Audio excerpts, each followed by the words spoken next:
반갑습니다. 이번 시간에는 제조기업에서 많이 발생하고 있는 7대 낭비에 대해서 말씀을 드리겠습니다.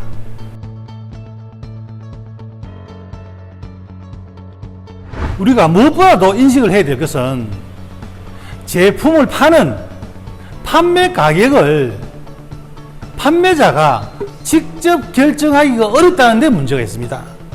우리가 원가가 들어간 부분을 그대로 판매 가격에 반영시켜 가지고 소비자에게 또는 고객에게 우리가 원하는 가격에 팔 수만 있으면 낭비가 좀 발생하더라도 그런 부분들 원가에다가 이익을 더 붙여서 판매할 수 있는데, 지금의 이 경쟁 사회에서는 절대로 그렇게 할 수 있는 아이템들이 많지 않다는 얘기입니다.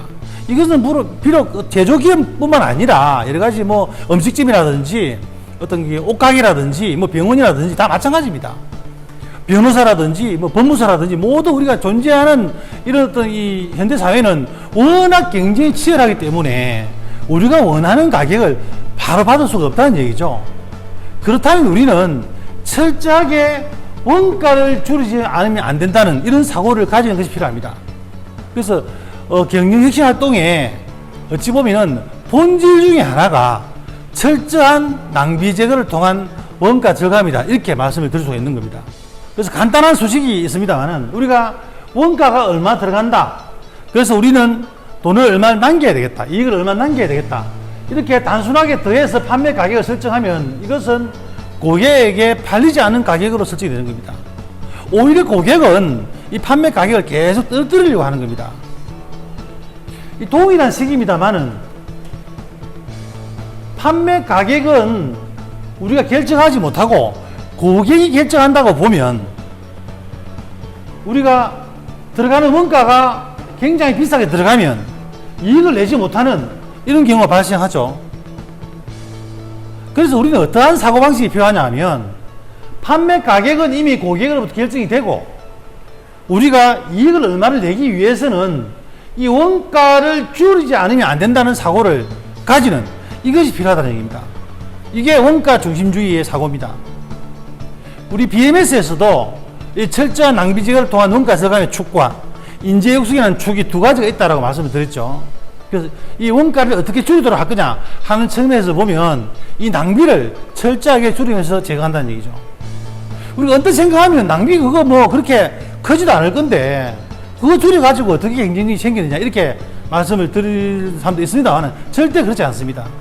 이 낭비라고 하는 것은 제품을 만드는 방법, 생산 방식이 결정합니다.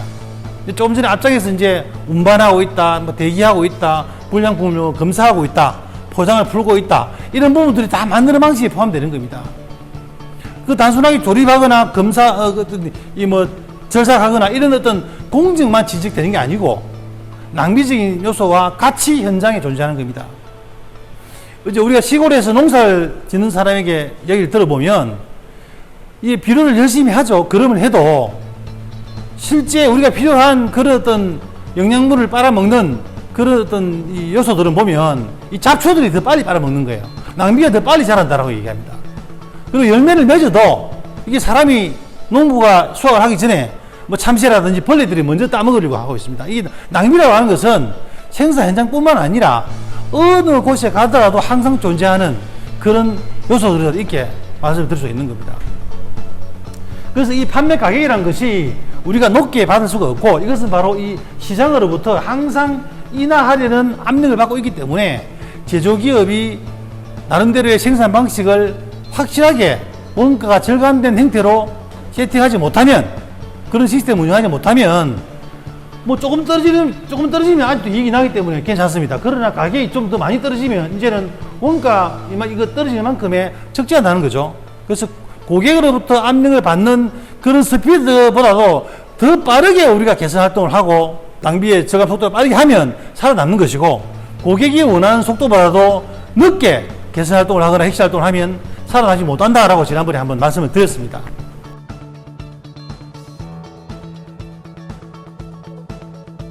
그런데 이제 우리가 부가가치가 있는 동작이다, 그렇지 않다, 이렇게 단순하게 두 가지로 나눠서 설명할 수가 있는데요. 저는 이것을 세 가지로 한번 나눠서 설명해 보겠습니다.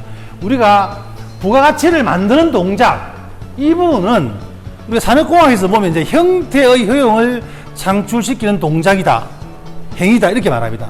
이 제품이 뭐 절삭이 되거나, 뭐 구멍이 뚫히거나, 뭐 밴딩이 되거나, 용접이 되거나, 조립이 되거나 하는 그 순간, 제품의 형상이 바뀌는 그 순간들은 부가가치가 있다, 이렇게 이제 부가가치가 있는 동작이다, 이렇게 말하는 겁니다. 이게 바로 이제 부가가치를 만들고 돈을 이제 만들어내는 그런 동작이다라고 이야기하는 어떤 그런 동작이 될 것이고, 부수 동작이라는 것은 그렇게 부가가치 있는 동작을 하기 위해서 필요한 부가적인 일들입니다. 그 일을 하기 위해서 뭐 기계를 세팅한다든지, 준비를 한다든지, 작업자를 뭐 훈련시킨다든지, 이런 부분들은 그렇게 부가가치를 내기 위해서는 하지 않으면 안 되는 행위들이죠. 그게 이제 부수 동작이다, 이렇게 말하는 것이고, 오늘 설명드릴 핵심 요지인 이제 7대 낭비라는 것은 뭐냐면, 부가가치 동작도 아니면서 부수적인 동작도 아니면서 어쩔 수 없이 현장에서 일어나는 그런 부분들을 편의상 이제 7가지로 나눠 가지고 한번 설명을 드려보겠습니다. 이거 외에도 뭐 낭비, 시간의 낭비라든지 여러 가지 낭비로 설명할 수 있는 부분이 많습니다만은, 우리가 가장 이해하기 쉽게 잘 정리된 부분이 바로 이 7대 낭비이기 때문에 그 관점에서 한번 설명을 드려보겠습니다. 그래서 이제 그것을 표로서 한번 표현해 보면, 여기서는 이제 부가가치가 있는 동작이 15% 정도다 높게 나타나는 것으로 설명이 되어 있습니다는, 예전에 이제 도요타에서 이걸 한번 연구를 해서 분석을 한 경우가 있습니다. 부가가치가 있는 동작을 정밀작업 시간의 개념으로 완전히 정말 부가가치가 있는 시간을 아주 정밀하게 봐서 그 순간만 딱 해버리면 사실 15%보다도 훨씬 낫습니다. 재고가 많거나 대기 시간이 많거나 운반이 많으면 나머지 시간들이 이제 훨씬 큰 거죠. 이 비율은 여기서는 이제 편의상 15%라고 설명합니다만 사실은 이거보다 굉장히 적다라고 인식하시면 됩니다. 그 외에 이제 부수 동작, 보조가 되는 동작이 있고, 이제 오늘 설명할 낭비 동작, 이 부분들이 7대 낭비로 설명이 되는 겁니다. 그래서 이 부분은 회사에 따라서 얼마만큼 이제 리드타임을 길게 가져가느냐, 재고를 많이 가져가느냐, 운반 행위가 많으냐, 이렇게 따라서 이 이제 낭비 동작이 크고 작고 이렇게 이제 발생이 되는 겁니다.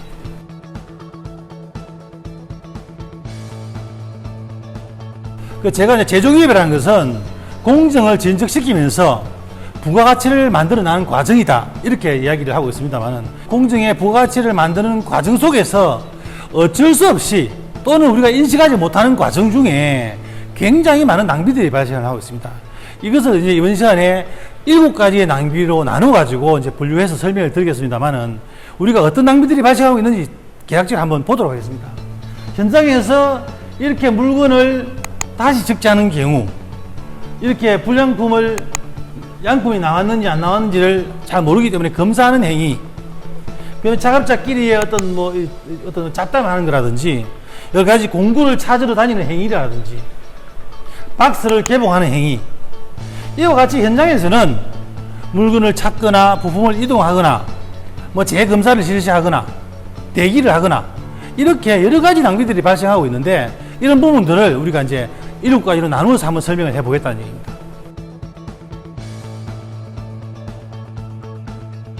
예, 그러면 7대 낭비의 종류에 대해서 먼저 말씀을 드리겠습니다. 7대 낭비에 대한 그 개념부터 먼저 설명을 드리고, 원인과 해결 방법에 대해서는 이어서 설명을 드리도록 하겠습니다. 7대 낭비라고 하는 것은 제품 또는 물건 측면에서 과잉 생산의 낭비, 운반의 낭비, 재고의 낭비, 이 3가지가 있고요. 사람적인 측면에서 가공의 낭비, 대기의 낭비, 동작의 낭비, 이렇게 나누고 있고, 그 다음에 제품의 품질적인 측면에서 품질 불량의 낭비, 이렇게 7가지로 나누어서 말씀을 드릴 수 있습니다. 첫 번째, 이 과잉 생산의 낭비에 대해서 말씀드리겠습니다. 이것은 사실 7대 낭비 중에서 가장 나쁜 낭비다, 이렇게 이야기를 하고 있습니다. 어떤 사람들은 과잉 생산은 죄악이다, 이렇게 말씀을 하는 사람도 있습니다. 왜냐 그러면 이 과잉 생산을 하게 되면 여타 6가지의 낭비를 별도로 발생을 시키기 때문에 그렇습니다. 과잉 생산을 하게 되면 뭐 보관을 한다든지 운반을 한다든지, 또 일정한 시간이 지난 다음에 다시 재검사를 한다든지 불필요한 동작을 발생시킨다든지 하기 때문에 가장 나쁜 낭비다, 이렇게 설명을 할 수 있는데요. 두 번째 낭비는 운반의 낭비입니다. 우리가 운반이라는 것은 왜 발생이 되느냐 그러면, 사용하는 곳과 공급하는 곳이 떨어져 있기 때문에 그렇습니다. 그런데 이것은 사용하는 곳과 공급하는 곳이 갖다 붙여버리면 되지 않느냐라고 얘기할 수 있습니다만은, 협력회사에서 물건을 만들어서 모기업에 납품한다든지 또는 단일 어떤 기업 내에서도 전공정과 후공정이 어쩔 수 없이 떨어져 있는 경우가 있죠. 그럼 운반하게 되는 겁니다. 우리가 기존 생각은 그것은 어쩔 수 없는 것이다, 이렇게 이해할 수도 있습니다만은 그것도 낭비라는 얘기입니다. 우리가 이제 부가가치를 창출시킨다는 개념에서 보면 형태의 효용을 창출시키는 것이 제조기업에서 부가가치를 만들어내는 과정이다라고 설명했는데, 물론 운수업을 하는 사람들의 입장에서는 이 운반이라는 것이 부가가치를 발생시킵니다. 예를 들어서 창원에 있는 제품과 그 제품이 서울에 있는 것은 다르죠. 창원에서 만들어서 서울까지 공급하면 그 행위 자체로서 부가가치가 발생한다라고 이렇게 얘기를 합니다만은, 제조기업 내에서는 그것은 바로 낭비다라고 설명하는 겁니다. 그래서 그게 바로 운반의 낭비입니다. A 지점에서 B 지점까지 물건을 운반하는 것, 그것은 여러분들은 이제 낭비라고 생각하셔야 되는 겁니다. 세 번째의 낭비는 제공의 낭비입니다. 또 이것은 이제 제공의 낭비, 제공의 낭비, 뭐 합쳐서 제공의 낭비라고 말합니다만, 제공이라는 것은 이제 공정과 공정 사이에 있는 제품들, 부분들을 말하는 것이고, 제공은 완성품을 주로 얘기하는 경우가 많습니다. 그것도 낭비라는 얘기입니다. 아니, 그러면 도대체 공정을 진척시키는 부가가치가 있는 행위, 그 외에 공정 중에 대기하거나 공정 이후에 대기하는 것, 이런 부분들을 낭비라고 하면, 이것은 우리 현장에서는 제공품이 굉장히 많지 않습니까? 그러면 우리가 이제 리드타임 관점에서도 보면 첫 공정에서 마지막 공정까지의 시간도 굉장히 오래 걸리는 겁니다. 제공을 얼마만큼 줄이느냐, 재고를 얼마만큼 줄이느냐가 역시 마찬가지로 이 원가의 절감에도 크게 영향을 미친다는 얘기입니다. 다음은 이제 가공의 낭비입니다. 사실 이 가공의 낭비는 다른 말로 일 그 자체의 낭비다, 이렇게 이제 표현하는 경우도 있는데요. 이것은 사실은 눈높이 또 관련 지식, 이런 부분들을 이제 정밀하게 봐야 이게 알 수 있는 부분들입니다. 지금 하고 있는 가공 그 자체가 꼭 필요한 일이냐, 반드시 그 방법밖에 없느냐, 우리가 개선 활동을 이제 그 평가하고 할 때 이 일 그 자체의 낭비, 가공의 낭비를 줄이는 개선 활동을 저는 높이 이제 점수를 줍니다만은, 지금 하고 있는 일 자체에서도 문제가 있을 수 있다는 얘기입니다. 낭비가 있을 수 있다는 얘기입니다. 다음은 대기의 낭비입니다. 이것은 기다림의 낭비다, 이렇게 설명합니다. 전공정과 후공정의 능력의 언밸런스 때문에 나는 작업을 하고 싶은데 부품이 도착하지 않았어. 이런 경우 대기에 발생하죠. 우리가 커피 자동 판매기에 동전을, 100원짜리 동전을 넣고 스위치를 누르고 사람을 기다립니다. 그래서 이제 물어보죠. 지금 뭐 하고 있습니까? 물어보면 커피를 빼고 있습니다, 이렇게 답을 하죠. 그럼 엄밀하게 말하면 나는 100원짜리 동전을 넣고 스위치를 누르고 커피가 나오기를 기다리고 있습니다, 이렇게 답변해야 되는 겁니다. 그게 낭비라는 얘기죠. 일은 누가 하고 있습니까? 기계가 하고 있죠. 그때 사람은 대기하고 있는 겁니다. 우리 현장에 가보면 설비를 가동시키고 다음에 자동화된 설비라든지 CNC 기계라든지 여러 가지 기계를 가동시킨 다음에 작업자는 서서 제품이 나오기 기다리는 경우가 있죠. 그게 바로 낭비라는 얘기입니다. 어쨌든 그렇게 해서 기다리든 전두 공정이 언밸런스 때문에 기다리든 그것은 바로 낭비의 관점에서 보라는 얘기입니다. 그게 바로 기다림의 낭비, 대기의 낭비입니다. 다음은 동작의 낭비입니다. 동작의 낭비도 가공 그 자체의 낭비하고 약간 비슷하게 설명할 수 있는데요. 가공 그 자체라는 얘기는 다른 가공 방법도 있는데 그 방법으로 한다, 거기서 문제를 찾는 것이고, 동작이라는 것은 이제 아까도 설명드렸다시피 동작 경제의 원칙을 위배되는 불필요한 동작, 아주 과잉 동작, 이런 부분들을 말씀드린 겁니다. 직접 부가가치를 발생하지 않는 그런 어떤 움직임, 우리 표준 작업에서 말하는 어떤 동작 시간보다 늦게 한다든지, 그런 부분들을 동작의 낭비다, 이렇게 설명하는 겁니다. 이것은 근데 설비 배치가 잘못된다든지 부품의 위치가 잘못된다든지 이렇게 돼버리면 발생하는 그런 낭비들이다, 이렇게 말씀을 드릴 수 있습니다. 마지막으로 이제 불량의 낭비, 뭐 불량품을 만드는 낭비, 불량품을 선별하거나 뭐 수정하거나 하는 낭비 다 포함되는 것들입니다. 불량이 발생하면 공정 내에서 발생하든 그 공정을 떠나서 발생하든 또는 그 공정의 불량품을 발생되는 것을 찾지 못하고 사외로 유출하면 굉장히 크다 그랬죠. 1대, 10대, 100의 원칙에 따라가지고 사외로 유출하면 그 이제 사후 처리 비용이 굉장히 커지죠. 어쨌든 그로 인한 낭비.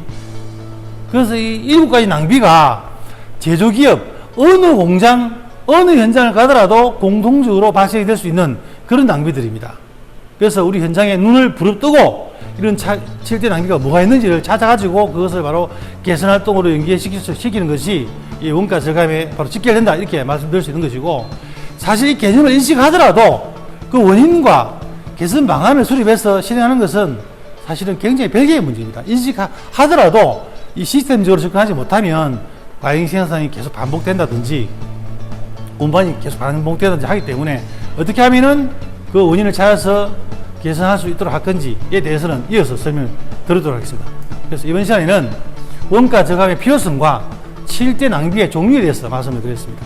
감사합니다.